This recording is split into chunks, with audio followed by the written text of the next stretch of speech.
masasabi mo? Salamat sa Diyos. Huwag mawala ng pag-asa. So kahapon hindi lang isang blessing yung dumating, bali dalawa pa. At ayun nga, simulan muna natin yung araw natin sa pagbili ng almusal. Tapos nasamahan ko na si mama sa CR dahil nga kada gigising siya ay doon na siya nagsi-CR para magdumi.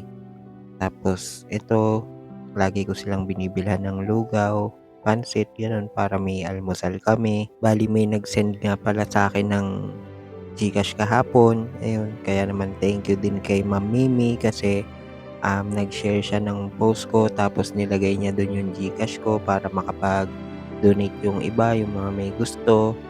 Tapos yung pamangkin ni mama nakapagbigay din pambili ng diaper. Kaya naman maraming salamat po sa inyo sa lahat ng mga nag-share ng post ko, ng vlog ko.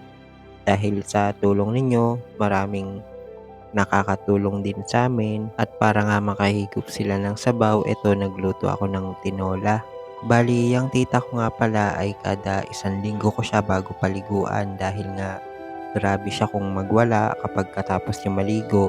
So para hindi na lang masira yung mga gamit kagaya ng timba at saka tabo niya ay gano'n na lang yung ginagawa ko kasi pag araw-araw baka wala na talagang matira sa mga gamit niya. Tapos ito nagbigay si Kamarilu, yung kapitbahay namin ng pansit na luto nung nanay ng mga kababata ko, sila Laika at si Jello. Si Tita Roda nga pala yung nagluto nun at ito nga yung bigay ni Sir Julius kahapon, yung dala nila. Kaya naman sobrang thank you talaga at masaya ako na nakikitang masaya si mama. Sa dami nga ng pagkain na binigay sa amin ay sigurado nang hindi sila magugutom kasi ako kahit ano naman pwede kong kainin, ulamin, pero sila kailangan nila ng sustansya sa katawan, ng nutrients, kaya naman maraming maraming salamat po talaga. Tapos habang nasa CR si mama, dito ko naman nililinis itong sahig niya para maiwasan yung pagkapanghe. Tapos ito, pinaliguan ko na siya. At tapos nun, kumain kami ng tanghalian, then naligo nga sila, tapos ito naglaba ako. Kasi nga pinalaban sa akin ni mama yung mga ibang kumot at sapin pati punda. Tapos after ko magsampay, hindi ko in-expect na magme-message sa akin yung kaklase ko nung elementary. Ayun nga, shoutout sa'yo, Gemma Roque. At ingat ka dyan sa ibang bansa. Maraming salamat kasi naalala mo pa ako kahit na matagal na tayong hindi nagkikita, nagkakausap, nagkakamustahan. Kaya naman neto at naggayak na ako para nga makapunta sa kanila.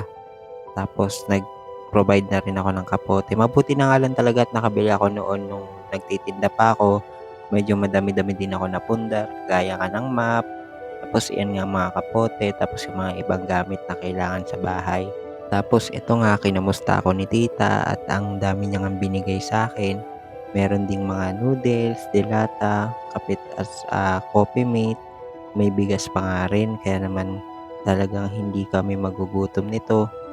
At sobrang nagpapasalamat talaga ako sa lahat ng mga tumutulong sa amin at nakakaunawa ng sitwasyon na kahit gustong-gusto kong makapagtrabaho na ay wala akong magawa dahil kailangan ko nga maiwan dito sa bahay para asikasuhin sila mama, pati na din yung tita ko na may psychological disorder.